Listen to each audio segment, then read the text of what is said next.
Well, welcome. Those of you, I'm so glad you guys could come out here. It's nice to have some faces in the audience. And hello to everyone on the live stream. I don't know where the camera is. Okay, great. Sounds like we have the comments open for questions on the live stream. I really want this to be a conversation. Um, so I guess I'll introduce myself. My name's Raina LaGrand. I'm a somatic therapist, meaning that the approach that I use in therapy is body oriented. The word somatics references this Greek word soma, meaning the body, the whole body. And so I'm a somatic therapist, and because I really specialize in trauma and belonging. And what we know about trauma is that it's really a whole body experience, right? I'm gonna move this out of the way. And really every aspect of our wellness is a whole body experience. And so taking the approach of integrating our awareness of our body and sort of tapping into our body's intelligence is proven really effective in the science and in practice. And excuse me, I have a special interest in multiraciality and working with mixed race folks because I'm mixed race myself. And I have a sort of a background in doing more racialized trauma work. And so, yeah, I work with mixed race people. I also work with other folks as well around trauma and belonging.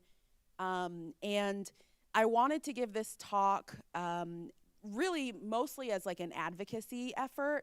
I don't actually work with kids. Sometimes I work with older teens, but I've done a lot of work with interracial couples and parents of mixed race kids.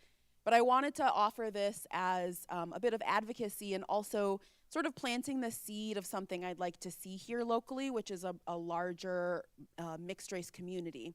Since I've been doing this work professionally, I've been able to network with people in the Bay and in LA and in places like Minneapolis that actually have a really strong multiracial community. There's events and organizations that serve the multiracial community, both individuals and families, and that's something that I would love to see here. So this is just kind of the first seed that I'm planting in that direction.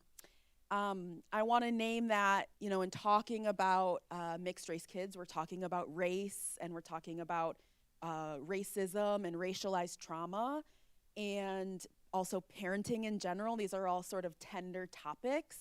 And so just encourage everybody here and watching to do what you need to sort of take care of yourself this evening. I also just wanted to then, with that in mind, open with a bit of a grounding, resourcing practice so that we could just take a moment to kind of settle and get into our bodies. Does that sound okay? Okay, great. And this is something you can do with kids.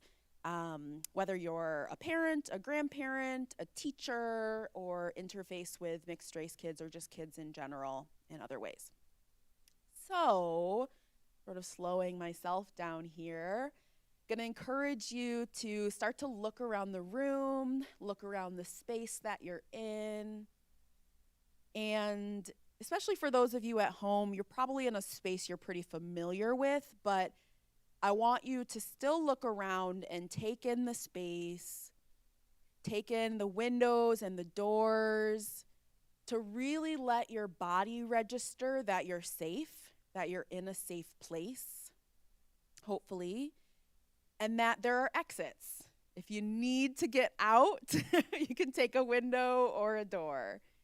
So this is called orienting, and this is a really foundational trauma stabilization practice. So kind of looking around the room, and you can even narrate, okay, there's the fuzzy gray panels on the wall, the lights, there's a bunch of chairs, really noticing what you're seeing, the colors, the textures, the shapes, the sizes.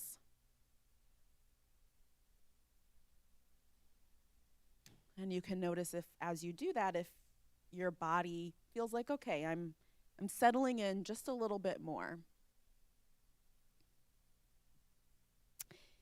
The next thing that we'll do as part of this grounding practice I call the inchy pinchy hug, and kids love this. So this one's going to be probably the most tricky part of my presentation because I'm going to see if I can get that to stay there.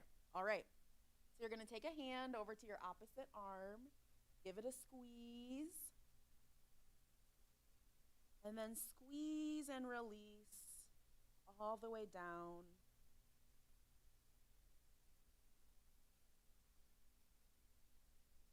Getting your fingers.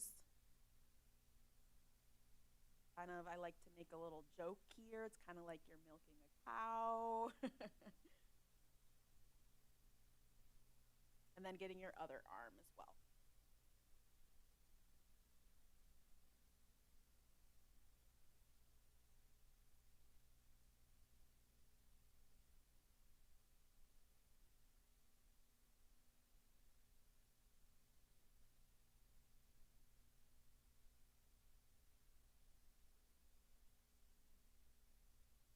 So I call that the inchy pinchy hug. And if you're doing this to a child or to a partner or a loved one, you can use both your hands on their arms. And you can even do the legs if you like. Okay. So getting into it here, we're going to start with the understanding piece around understanding mixed race kids and teens and the context that they live in. So I wanted to share just a bit about all these different definitions, these identity terms that exist.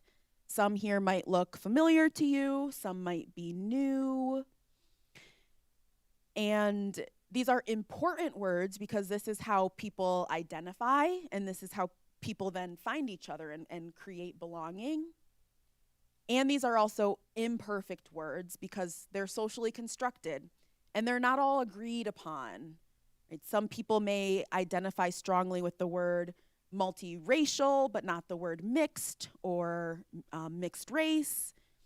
You can see there's even sort of some unique categories here: Black biracial, HAPA, Blindian, Blackanese, Blaxican. These are all sort of community developed terms. And I always like to ask, are there any additional ones that you all know that I should add?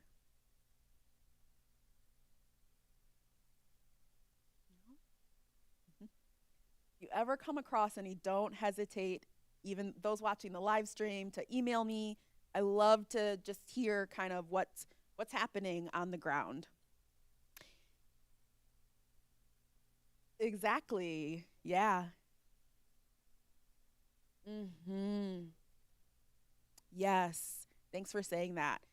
There are a ton of them that are actually really not that appropriate or endearing or supportive, right? I was definitely called an Oreo growing up. You named Twinkie and banana, all these terms that mostly kids say to other kids, but also some adults say to each other as well. And actually, as we get into the presentation, we'll even see some of the sort of historical terms that have been used. So when it comes to understanding multiracial identity development, the biggest thing that you need to know basically is that it's not cut and dry. For people who are monoracial, meaning they identify as just white or just Asian, or monocultural, maybe they identify as just Ecuadorian or something like that, and depending on where they live, racial identity development, it sort of follows this linear path of, you're unaware, and then you're aware, and then you're making sense of it, and you come to some conclusion. With multiracial identity development, people may identify as one race, as two races, as multiracial, or even sort of desire to not identify as sort of any race, sort of this like transracial identity or cultural homelessness. So multiracial identity development is contextual, based on the environment and experience and skin tone. It's not linear, it's multidimensional, it's intersectional. And research, what's really interesting is actually that research shows there's not one single racial identity for multiracial people that is adaptive. It really depends. For some people, identifying as multiracial is going to feel really empowering. For others, identifying as Black biracial is going to feel really empowering. And, you know, you'll even notice just in this lecture so far, right, I'm using all these different terms, but again, they're imperfect, they're not perfectly agreed upon, and it really comes down to the individual. I think that's a key thing to take away as you're thinking about how do I support the mixed race kids in my life, is like, it's very unique and individualized. Okay. Kind of getting into that a little bit more, about 40% of adults with a mixed race background say they do consider themselves to be mixed race or multiracial. This is research from the Pew Research Center in 2015. Whereas about 60% don't identify as mixed race. And this, again, context depends a lot on because they feel like, or they are told that they look like one race, or maybe they were raised as one race, raised with primarily one of their parents or one of their community members. And, you know, they might not even know their other family, right? The other part of their family that identifies in a different way. And I meant to say at the beginning, I don't think I did, I want this to be a conversation. I welcome any questions or comments throughout. So, sharing with you a few different identity development models, just kind of a high level. One of them is called the factor model of multiracial identity, and essentially speaks to 8 different aspects of racial identity. So there's cultural attachment, you know, what sort of cultural practices you have or your family has, racial ancestry, so the actual DNA, physical appearance, including skin tone, phenotype, facial features, other things. There's a social and historical context. There's a spiritual component. There's a political component. There's what happens early in life and the experience of how they're socialized, and then, of course, other social identities. A lot of times I notice, I think people who have other marginalized social identities, such as being queer, LGBT, disabled, their multiraciality might take on a different shape because it sort of it introduces more nuance into their identity and lived experience.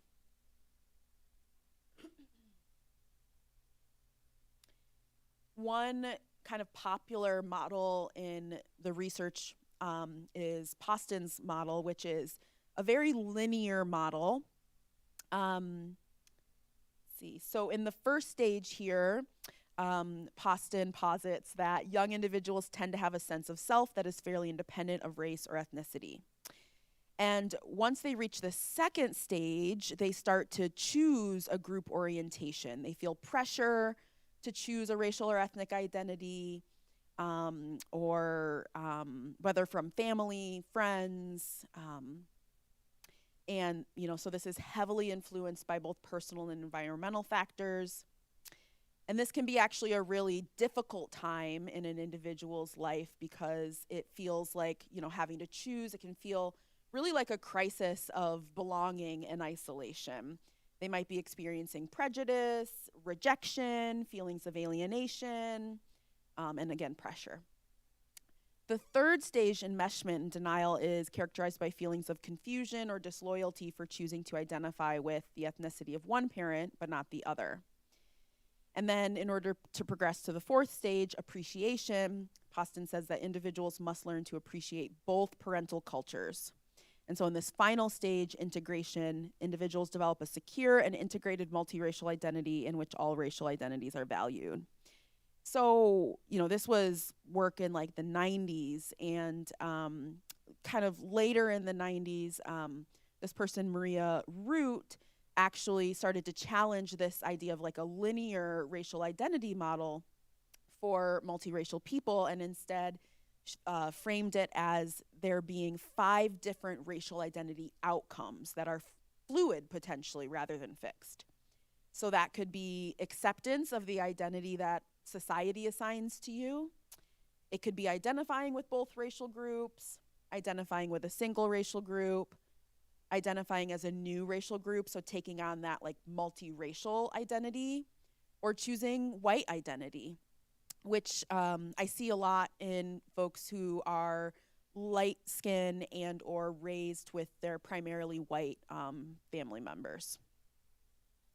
So, just showing you again that across these models, there's a lot of different factors actually that go into someone's decision around what racial terms work for them. And I see too in my work sometimes when people haven't had an opportunity to really talk about this or think about this, whether with family or other multiracial individuals, that they just kind of want to avoid it in general, right? They just kind of want to skirt around it. It's something that's sort of untouched, and they focus on other things in their lives. So again, I keep sort of speaking about pressure that multiracial people experience from friends, family, or society in general. And so I think it's important to notice that there's this kind of a feeling of a lack of choice and a feeling of shame that I think really surrounds this. There's a quote from a book, an interview with a multiracial person here that I'm including, that says, "After identifying totally with whites for a while, I went through a period of rejecting the white race and trying to compensate for what I felt like I was lacking by totally immersing myself in black culture, or what I thought was black culture. This was no resolution either. Eventually, I came to accept myself as a product of both races and realized the futility of trying to fit anyone's expectations of me." So this person came to a place of really turning in towards themselves instead of turning out towards society and trying to meet societal expectations. And all of this is happening, all this inner turmoil is happening because of what we call monoracism. So we all know what racism is. You might not have heard this term, monoracism. Has anyone here ever heard this term? This is a term I didn't even know until I started doing this work professionally, because it's essentially it's an academic term that makes a whole lot of sense and is very validating when I share it with my clients. And also it's something that comes out of like the academic world. So monoracism is systemic and interpersonal oppression towards individuals who do not fit into singular, discrete categories. It's a social system of psychological inequality where individuals who do not fit moral categories may be oppressed on systemic or interpersonal levels because of these underlying assumptions and beliefs in singular, discrete racial categories. So I've got a couple images here. The one on the left here speaks about the one-drop rule. So this is hypodescent.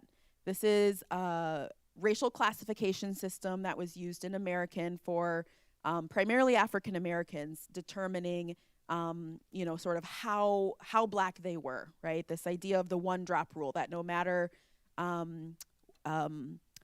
so the idea of the one-drop rule is that if you have anyone in your family who is black or African American, that you were therefore considered a Negro or black, right?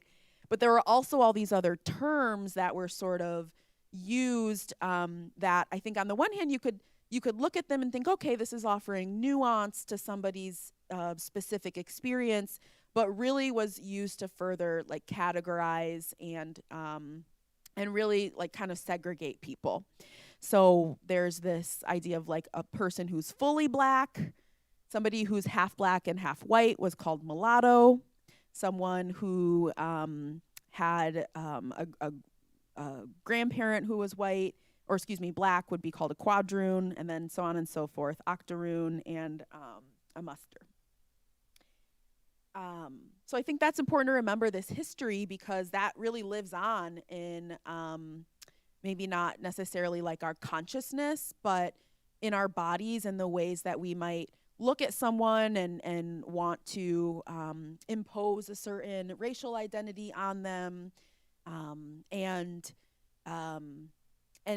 make decisions about what that means about like how black they are, for instance.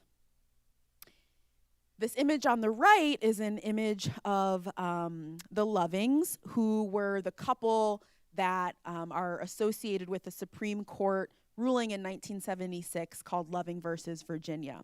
So this was the Supreme Court ruling that overturned Virginia's anti-miscegenation laws. Miscegenation being marrying and other things between two different races. That was illegal, essentially, until 1976. So monoracism is really used, has been used to preserve these ideas of distinct racial categories and like essentialist ideas about who people are, what their, racial identity is. And really what that does is it maintains whiteness and white supremacy. Whiteness meaning not, some of the lovely white people necessarily sitting here in this room, but this whole idea of a white racial identity that serves to, benefit people who have white skin and oppress people who don't. And though I think it's important to remember that monoracism isn't just perpetuated by white people. Monoracism is something that can be perpetuated by all of us. And most multiracial people will tell you we get it from all the sides. We get it that we're not white enough, we're not black enough, we're not Mexican enough, we don't speak Spanish. These are just some TikTok shots real quick here. These are actually from a previous presentation. So I'm not going to go too much in depth here, but if you have TikTok, TikTok is a really interesting place to sort of see what people are just the average person is saying. And of course, the average person, there's not one narrative necessarily, but I have turned to TikTok a lot for research and understanding what other multiracial people are experiencing. And so monoracism, we have these sort of structural systemic examples of the anti-miscegenation laws and the one-drop rule. I think another good example of monoracism is, having to fill out demographic forms. And these days, for the most part, there's a multiracial option, or if not, it's a check all that apply. But, the option to identify as multiracial wasn't even added to the census until 2000. So, and this was really, the result of different multiracial people lobbying and asking for this, right? And so, again, really until relatively recently, I think there are all these, and there still are, structural and systemic ways that mixed race people experience monoracism. And there's also microaggressions, these sort of relational ways that mixed people experience monoracism. And this can happen in the family even, and outside of the family. So some of the big ones are questioning authenticity. So facing doubts or skepticism about the legitimacy of your identity, like, well, you're not really black, are you? Or, well, you don't speak Spanish, so kind of things like that. A denial of the experiences of mixed race people. So this could be people really not understanding or minimizing your experiences. So one example I've seen in the literature is, and I've experienced this myself, going out to eat as a child in Battle Creek, Michigan, a small sort of slightly conservative town on, it's not that small, but medium-sized, slightly conservative town on the west side of Michigan. My family would also often get looks at restaurants, right? And one example I saw in the literature speaks about mixed race people talking about experiences like that, and people really questioning them, like, you're making, too big of a deal about this. Exoticization, being objectified or treated as an exotic other. This is one that might seem harmless, might even seem like you're complimenting someone. I remember as a teenager at the library in Battle Creek, Michigan, actually, where I worked, someone telling me, "You're so beautiful, you're so exotic." And that's like kind of complicated, because on the one hand, it's like, thank you. And on the other hand, to a teenager, especially me, it was like, well, what does that mean? That makes me feel so different, and different was not good as a teenager. Pathologizing is being stigmatized or treated as abnormal. This idea that all multiracial people have issues. I've definitely heard that. I remember talking with someone when I was in grad school, and we were talking about another multiracial person, and this person asked me like, is he well adjusted like us? um, so pathologizing is something that happens. Um, Assumption of identity, so others presuming or focusing on a singular racial identity. So the focusing on a certain racial identity is obviously maybe more explicit and intentional. The presumption of a singular multiracial identity is often a mistake, but is one of those small ways. It's like death by a thousand paper cuts, right? Somebody's not seeing me as my full self or what I actually identify as. And favoritism is a interesting and painful thing that can happen, I think, especially in families, being experiencing favoritism because maybe you're light skinned or because you have darker skin or a variety of other reasons. And these are all in addition to microaggressions that mixed race people might experience related to their monoracial identities, such as being assumed to be a criminal if they're black or being fresh off the boat if they're Asian or something like that. So as mixed race people, it's interesting because our layered racial and cultural identities, they offer us some strengths in that we can belong to many different groups at the same time. And then it can be a challenge because we might be viewed as outsiders by others. And I think a lot of the time, I'm going to open my water.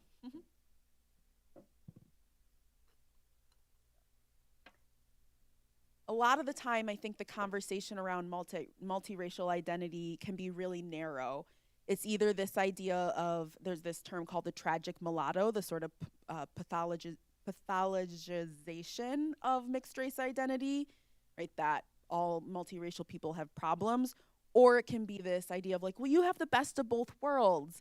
And that can actually be really complicated. You know, my father is black, my mother is white. That was something that I heard a lot, like best of both worlds.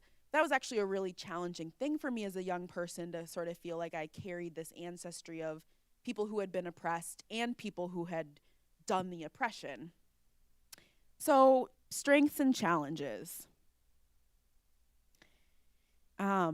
There's one literature review, I think this was a literature review, not a study, that I found that listed, you know, some of the advantages or disadvantages, and there were some things that were sort of on both sides, right?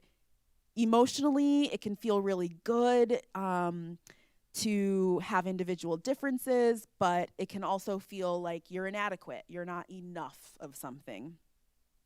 Socially, it can be really, you can feel mixed race people might adapt to new surroundings really well, but on the disadvantaged side, they might feel confused around how to act in a certain situation.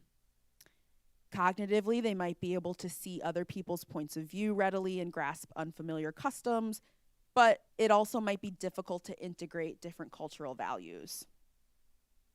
Behaviorally, potentially multiracial people can learn fast by observing others, but the disadvantage is that might be confusing around how to act. Okay. And the impact really comes all down to relationships, belonging, and well-being. So a lot of research has found that multiracial youth are more likely to struggle with their mental health, and that they might be less likely to seek or receive the kind of support that they need, which has downstream impacts for their physical health, their social connectedness, their life satisfaction, right? They can live with feelings of hurt, anger, guilt, shame, confusion, and alienation. And this is, I think, actually belonging in relationships is something that we all struggle with these days. You know, where we can be so focused on work and success, And I think especially after the pandemic, a lot of us forgot how to act in public, right?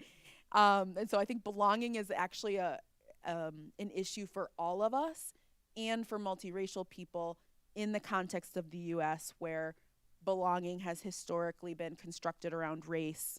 Young people are aware of that. Okay. So this is some of my work. This term I coined called the belonging wound. That speaks to, the context that we live in, this trauma culture and monoracism, this experience of maybe feeling culturally homeless can leave us with this this wound of like, where do I belong? Who am I and where do I belong? And that can, lead to dysregulation and having low self-esteem, because really one of the greatest predictors of our well-being is our social connectedness and our just relationships in general. So if we don't feel like we belong somewhere, our body, from a trauma and nervous system perspective, goes into a place of survival. If there aren't other people that we can rely on, we might our personality might evolve to be sort of a fight or flight, right? Or even more on like the shutting down and isolating end of things. And this can lead to health issues in the body. Such ongoing stress causes a lot of inflammation in the body. And then that then prevents us from being, contributing members of our communities, and the cycle continues. And again, I'm sharing this because this can be really helpful and validating. And also, we know that not all multiracial people might say that they have a belonging wound, right? Some are going to feel like they have a stronger sense of identity, whether that's because they have a connection to culture or family, or they've done the work to sort of heal and orient to monoracism and why they're struggling. Any questions so far? Okay, so let's move to the supporting mixed race kids and teens piece. And now I'm actually going to drink some water.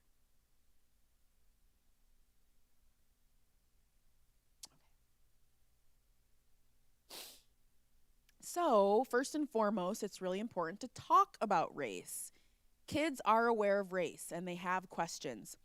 Research has found that a lot of adults actually delay conversations about race because they underestimate a child's ability to process, but they are already noticing differences. And so it's really helpful to just build a norm of discussing experiences about race and whatever emotions that come up. Go ahead.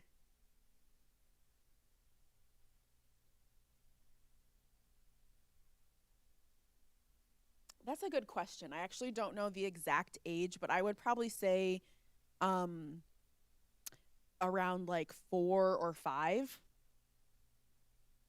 Yeah, yeah. And so I think, and there are, the type of conversation you might have is going to depend on their age. It could be at first just asking questions. How did you feel at school today? Do you feel like you belong? How did you feel at preschool? Um, I know preschool age kids have come home and said, so and so said I look like this, or so and so said I'm white. Is that true?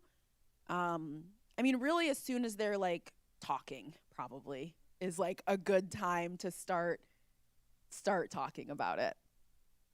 That's a good question, though. I should know that age number. I will look it up. Um, the other thing is, especially as they're growing, that talking about race can help them to contextualize what they're experiencing, the monoracism and microaggressions. Um, Research shows that multiracial kids who maybe have less consciousness around their multiraciality will often attribute issues that they have to, it's just me, something's wrong with me.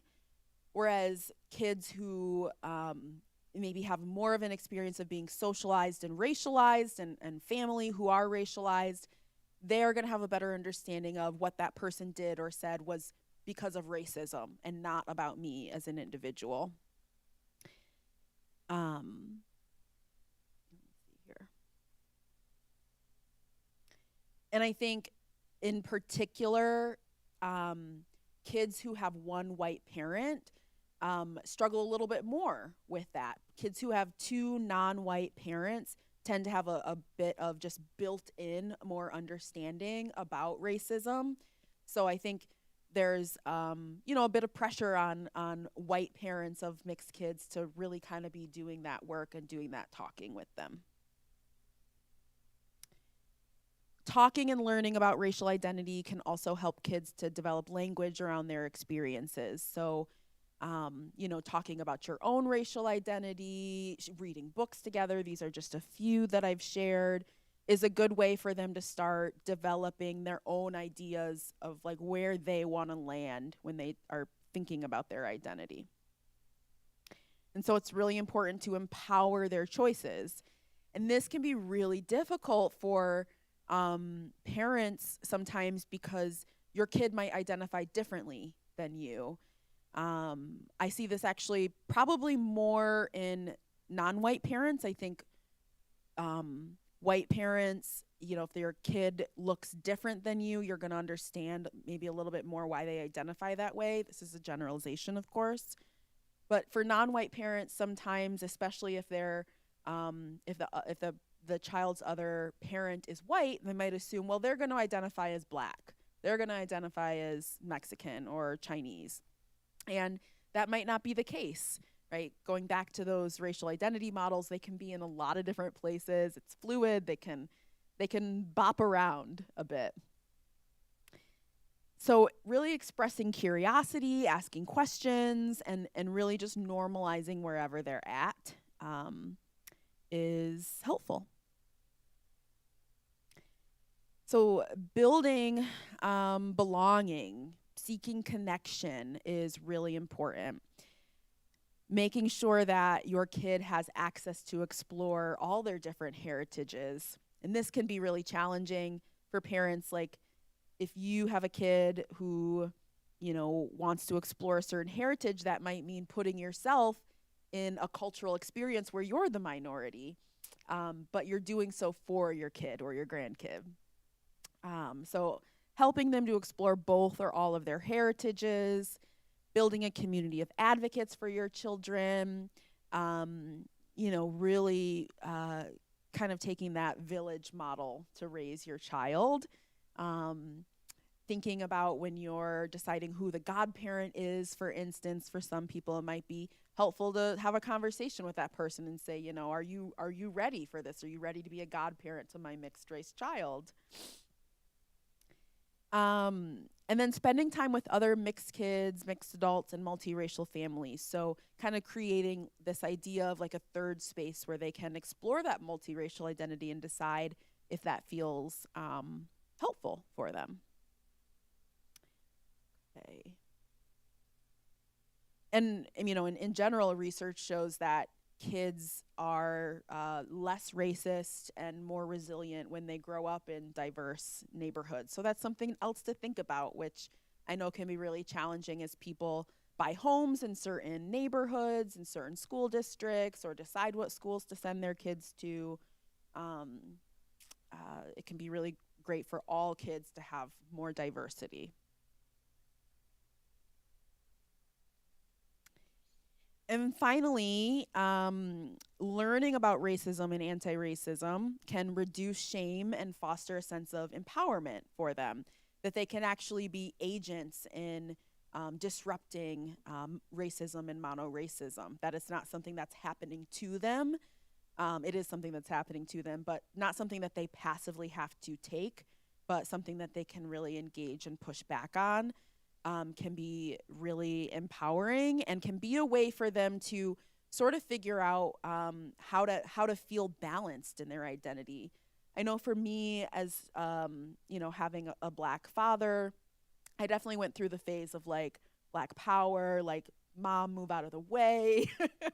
She's like, it's always white people you're complaining about. I'm like, yes. But I think when you engage with your kid or your grandkid in that, then they get to see, oh, I'm here with you. It's not like you do this over here while, white mom sits over here and just watches or feels left out.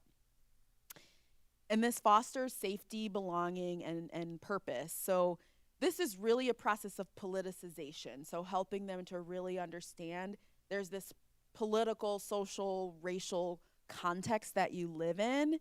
And again, when they understand that, then that reduces the amount of shame that they're going to experience around, well, so and so just doesn't like me because it's me, right? And really going back to like talking to kids about race, um, kids will often internalize. They're very self-centered, right? So if someone doesn't like them or says something mean to them, or if mom's cooking dinner and she's like, I can't, pay attention to whatever you need right now, kids will often internalize that as it's something about me and I need to adapt, instead of actually the environment needs to adapt or my parents need to kind of step up to the plate. So this is a way to really empower them and build resilience. So that's my formal presentation. Any questions? Anything on the chat out there? Okay. Mm-hmm.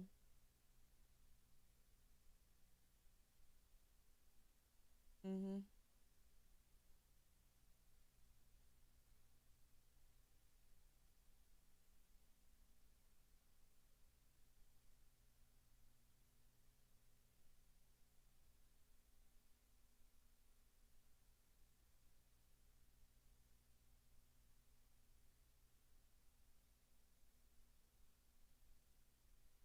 Yeah. So the question is, I'm just repeating for the live stream. The question is, do I ever work with kids who maybe aren't multiracial, but are monoracial, but they're in a different racial or cultural context? And what does that look like? There's a lot of similarities, and there are some differences. And again, I primarily work with adults, so I do see this in adults, and research shows it with kids as well. Absolutely, there are similarities as far as that feeling of cultural homelessness and where do I belong. I have a lot of people reach out to me who are transracial adoptees, or their parents immigrated here and they're kind of between, the American culture and like their family back in Nigeria, for instance. Um, and I mean, I think this also exists in other identity categories too, not just racialized ones. So absolutely, there's an experience of cultural homelessness. What's different, in particular, around like the third culture kid identity, the folks whose parents immigrated or kids immigrated here when they were very young, is that they have a firmer understanding that what they're struggling with has to do with racism, that it's not about them. That doesn't make it hurt any less. They still struggle and they still might internalize, but they have, again, more of that built-in, like, it's Americans or it's white supremacy or sort of things like that. So I think that means there are some similarities in how we might support those people, and also some differences. And so I think definitely empowering and talking about things and politicizing are going to be equally as effective, and creating third spaces where those people can gather, with whether it's the other Nigerians in Ann Arbor or the other immigrants in Ann Arbor, for instance, can be helpful.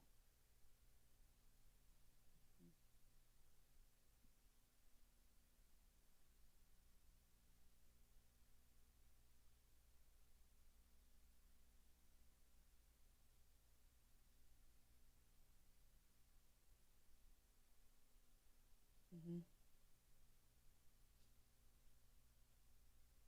Mm-hmm.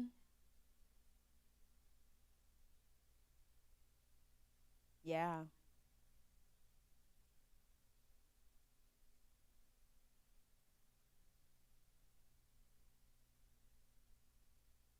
Mm-hmm.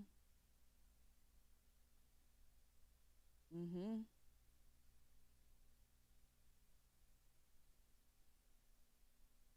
Great. So I'm just repeating it for the live stream. The question is, what about kids in multiracial families where there's multiple kids who may all look a little bit different? Yeah, so they might identify differently, which can be challenging not only for the parents but for the other kids. My sister and I definitely had that experience of identifying differently and sort of going through some of the same phases but at different times. And so that requires a lot more patience and talking and listening and sort of educating, especially like the older kids in the family around, maybe the younger kids are in a different place. Um, and definitely more intentionality from the parents and the village around not not uh not being like having favorites, right, or expressing preference. And I think, over and above, one of the best things that anybody who parents, grandparents, or teaches multiracial kids, or any kids can do is to continue to do your own work to really reflect and notice what's happening inside for you, and even sort of, emotionally and under the surface, and to be reading books and learning about what are some of the things you might be saying or doing that are microaggressions. Like, I was at a conference with other mixed race people earlier this summer, and someone was talking about their parent calling their hair a rat's nest, and she's mixed race, and then she noticed she actually did that to her kiddo, just kind of didn't even think about it. But that can be really loaded for a kid. Yeah. Yeah, so books like so you want to talk about race and stuff are good ones for that. My Grandmother's Hands is one I really like to recommend that talks about racialized trauma. They're all dense reads, but or deep reads rather.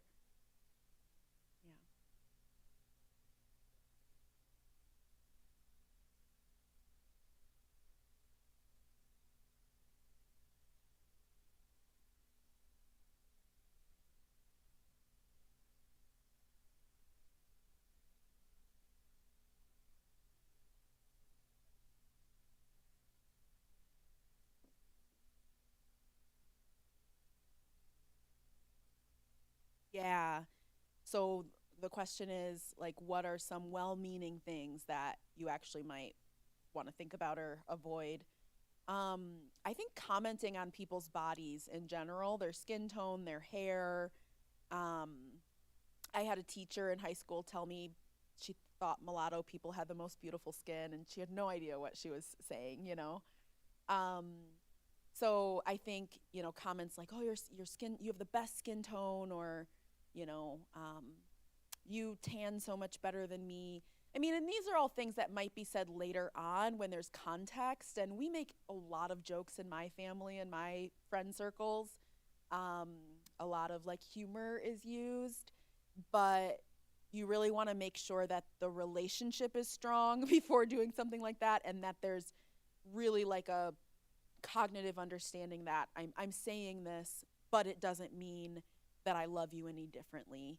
So I think commenting on people's appearances is a big thing. Um, I'm trying to think of some other examples. Nothing's coming to mind right now, but I'll come back if something does in a second.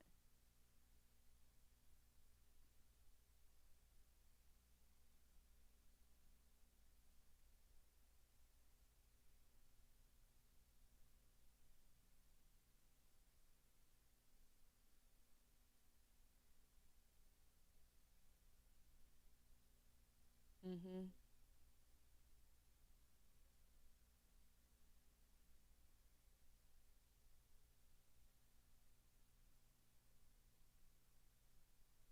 Mhm.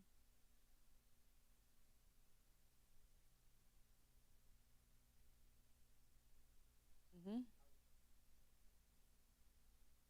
Yeah, how to build community for kids beyond like immediate family.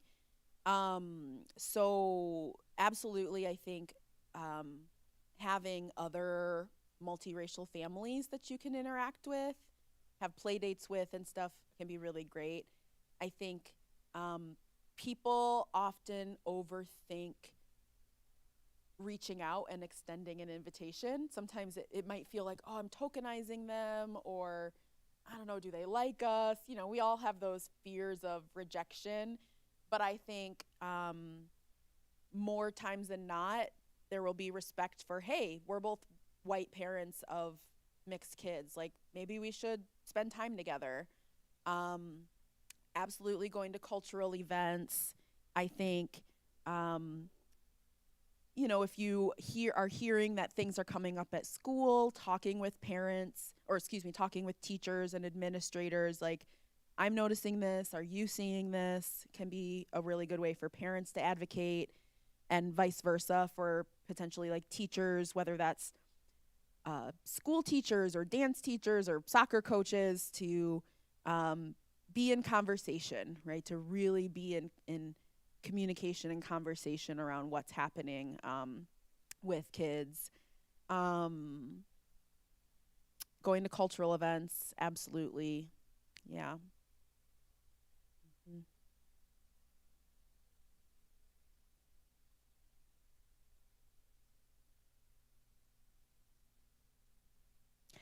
Yeah, as our school system's becoming more aware and sensitized to multiracial kids, I would say it probably depends on the school and where. Um, I think probably some of the research shows that multiracial kids and people in general, like let's say they live in a primarily white town, you know, that can be harder maybe than being in a town that's more diverse. Um, and also sometimes like developing third spaces for multiracial community can feel like further othering. So you know, you just it's imperfect. You want to sort of tread lightly and be mindful. um, I think this is also a really interesting time politically with everything that's going on in the Middle East, in the presidential election. Um, that is actually driving, I'd say, a lot of othering. I think othering is kind of an easier place sometimes for people to land, to decide, um, you know, these types of people aren't welcome here, or we're not going to do something inclusive for this group, because belonging can actually be, it can be complicated. It requires a lot of effort and intentionality. So it really depends. I can't speak to any of the school districts here necessarily, or in general. I don't do a lot of work with the K-12 schools. Um, but yeah, it depends. Mhm.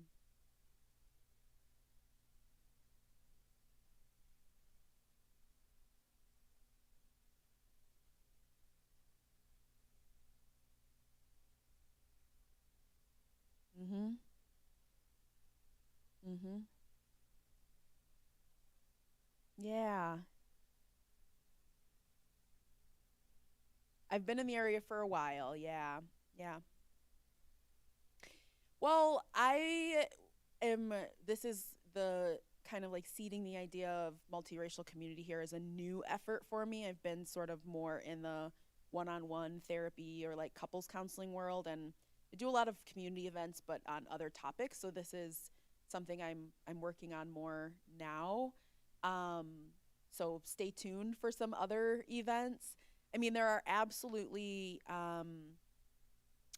people locally who I know are interested in these things. So I'm hoping for success. I have some people who are going to partner with me on this. But I think that I think our I honestly think our area struggles a lot. I think it's there, we play, there's a lot of Midwest nice that happens, right? And so um I would say there's definitely still work to be done and more spaces to be carved out.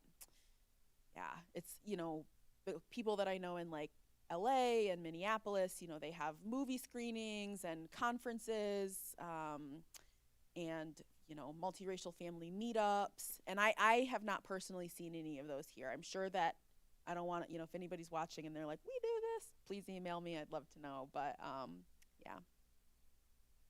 Minneapolis has one of the highest multiracial birth rates in the country. Yeah, I was surprised. Yeah. I mean, it's more common in larger cities for sure, but yeah.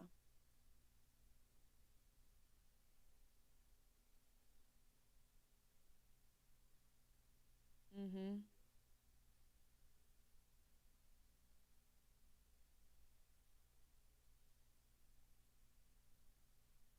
Mhm.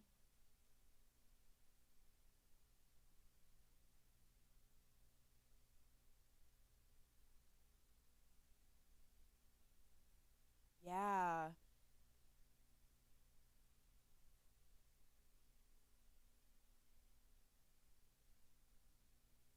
Mhm. I think that's a gray area. I've definitely seen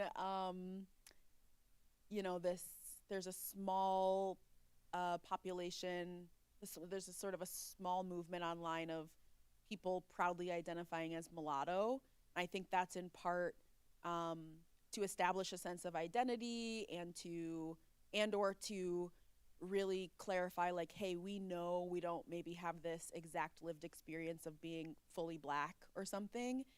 um, I think there's obviously been a lot of reclamation of terms in different identity spheres.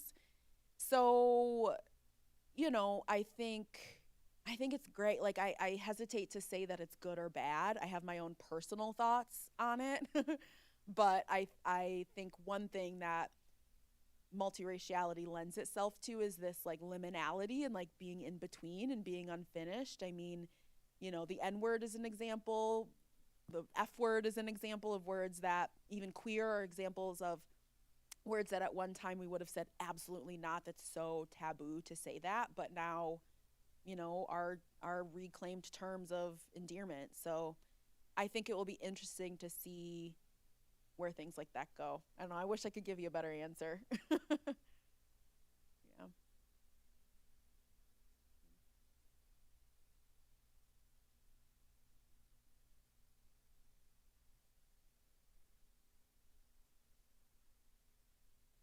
Yeah.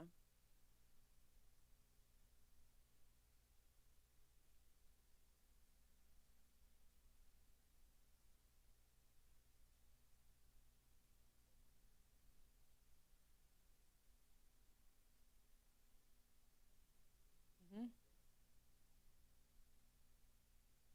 Hmm. Yeah. So what can people do to be an ally, further these goals? I mean, I think reading is one way, right? And we're at the library. um, and I think probably, mixed race. There's also a lot of books written for adults too. And I'm working on one. I think a lot of people would look at these books and think, oh, that's not my experience. So why would I read that? So I think challenging yourself to read about things that you don't understand, to go to whatever events might be happening, and to really learn about this concept of monoracism, because I think it's another way for us to grow as, anti-racist people, if that's something you identify with. Um, yeah.